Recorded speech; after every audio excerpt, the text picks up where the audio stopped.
এই যে মারপিট শুরু হয়ে গেছে। ছক্কা ছক্কা হাঁকাইছে ছক্কা। হ্যালো ভিউয়ার্স, একটি গুরুত্বপূর্ণ আজাইরা ভিডিও নিয়ে আপনাদের মাঝে হাজির হয়েছি। এই ভিডিওটি যদি মিস করেন তাহলে আপনার জীবন থেকে মূল্যবান একটি ভিডিও হারিয়ে ফেলবেন।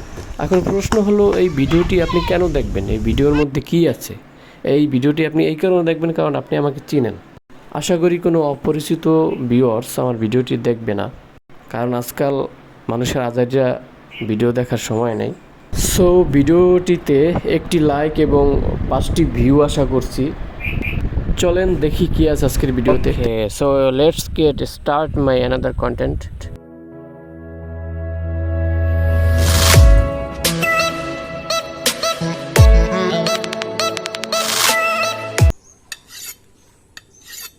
সম্মানিত ভিউয়ার্স, সবাইকে পবিত্র ঈদুল আজহার শুভেচ্ছা। দেশের বর্তমান পরিস্থিতি বিবেচনা করে কুরবানির ভিডিও এখন আপলোড করলাম। দেশের বর্তমান পরিস্থিতির সাথে 1 মাস আগের এই পুরান ভিডিওর কি সম্পর্ক আছে, হ্যাঁ আমি নিজেও জানি না। তো এখনও যারা আমার চ্যানেলটি সাবস্ক্রাইব করেননি অথবা আমার ফেসবুক পেজটি ফলো করেননি, তারা অবশ্যই চ্যানেলটি সাবস্ক্রাইব না করার অনুরোধ রইল। কারণ দুনিয়ার আজারিয়া পেশাল আর আনাডা কোনো একটা কথাবার্তা দিয়া ভিডিও বানাইয়া আমি আপলোড দিয়ে থাকি।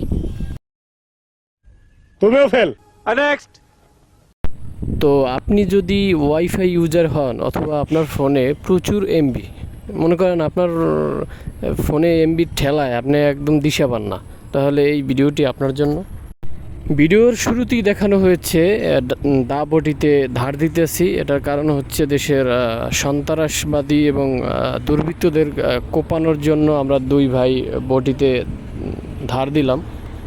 কুরবানির আগের দিন রাত্রে এক সন্ত্রাসকে নিজ দায়িত্বে জবাই করার জন্য স্বল্প মূল্যে বাজার থেকে কিনে আনলাম। তো ওকে কুরবানির দিন সকালবেলা গোসল করিয়ে পরিপাটি করে ওকে জবাই করার জন্য প্রস্তুত করলাম। এই হালাকগর হয়ে একটা চরম লেভেলের গার্তেরা। তো ওরে প্রশ্ন করলাম যে তুই কি কোটা আন্দোলনকারীর দলে ছিলি নাকি অপোজিট টিম? হালাক গ্রুপে কইলে যে আমি সাধারণ জনগণ, আমি কোনো দলেরই ছিলাম না, আপনি অযথাই আমারে ধরে নিয়ে আসছেন। তো ওরে কইলাম যে তুই ছাগলের মতো উত্তর না দিয়া যা যা বলছি সঠিকভাবে অ্যান্সার কর। অবশেষে ও স্বীকারোক্তি দিল যে মহাখালীতে যে ইন্টারনেট সংযোগে যে অগ্নিকাণ্ড ঘটাইছিল সেই গ্যাংয়ের লিডার ছিল ও। হালাক গর্প খারা, তুই হুজুরের খুঁজিয়ে নিল, এবার তোর ব্যবস্থা করতে আসি। এদিকে নামাজ শেষে হুজুরে গরু জবাই করাতে ব্যস্ত। হুজুরের শিডিউল পাওয়ার জন্য 1 ঘন্টা পর্যন্ত হুজুরের পিস করলাম। হুজুরে খালি কয় আর এক গরু জবা দিয়েই তোর ছাগলটার দ্বারা যাবো। 1 গরু করতে করতে হুজুরের 30টা গরু জবা দেওয়া হয়ে গেছে। মুই কইলাম হুজুর হ্যাঁ এরম করলেন কা? হুজুরে কয় বেডা, আমাকে তো ইনকামই এই কুরবানির দিন, সারা বছর যা ইনকাম না করি হ্যাঁ এই একদিনে করি।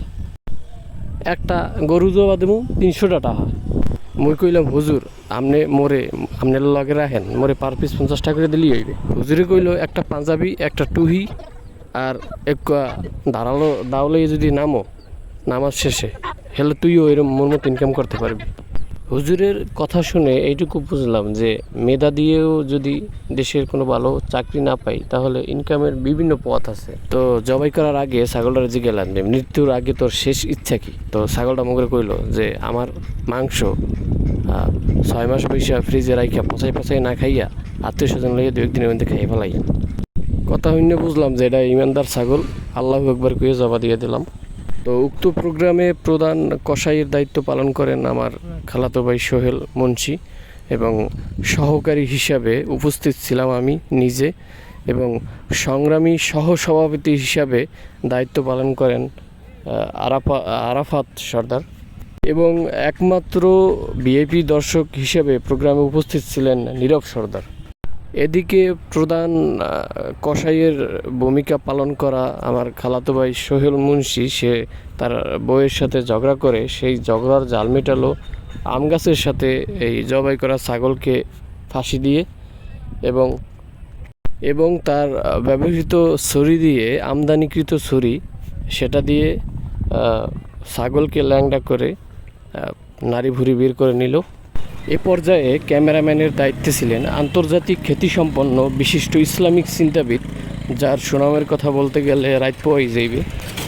হলিউড, বলিউড, টলিউড, ঢালিউড কাঁপানো ক্যামেরাম্যান। নাম বলাটা ঝুঁকিপূর্ণ হতে পারে, আমরা ওদিকে না যাই। ভুঁড়ি পরিষ্কার করার দায়িত্বে ছিলেন শ্রদ্ধেয় কসাই সোহেল মুন্সি। এরপর জাঁকজমকপূর্ণ আয়োজনের মধ্য দিয়ে শুরু হলো মাংস কাটার প্রোগ্রাম। উক্ত প্রোগ্রামে অংশগ্রহণ করেছিলাম আমরা সেই আগের কমিটির 3জন ত্যাগী কর্মী, শ্রদ্ধেয় সোহেল ভাই,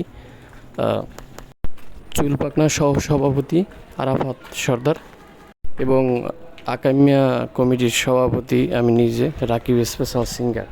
ওদিকে মোর বড় ভাই ভাবির সাথে ফোনে কথা বলার পর মোর দাঁড়াইয়া কইতেছে, তুই ওঠ, মুই একটু বই আর মোর ভিডিও কর। সেই ভিডিও আবার ঢাকা নিয়ে তোর ভাবিরে দেখাইতে হইবে, নয়তো ঢাকা গেলে আবার মোর কথা শোনাইবে, বলবে বাড়ি যেয়ে খালি খাইছো আর ঘুমাইছো, এখানে কুড়া গাছ অনে নিয়েও দেখো নি। মুই এখন মাংস কাটমু, তুই এখন ভিডিও কর। এভাবে পর্যায়ক্রমে মাংস কাটার পরে শুরু হয় মাংস ওজনের পালা। ডিজিটাল যুগে এসেও আমাদের আঞ্চলিক ভাষায় বলে পালাপুর যান, সেইটা দিয়া মাংস পরিমাপ করে নিল সোহেল। আমার খালাতো ভাই একজন মানবতার ফেরিওয়ালা, সে ঢাকায় একটি বেসরকারি কোম্পানিতে জব করে, কিন্তু দেশের প্রয়োজনে, গ্রামের প্রয়োজনে সে চাকরি ছেড়ে এসে বিভিন্নভাবে মানুষের উপকার করে, ভুঁড়ি পরিষ্কার করে।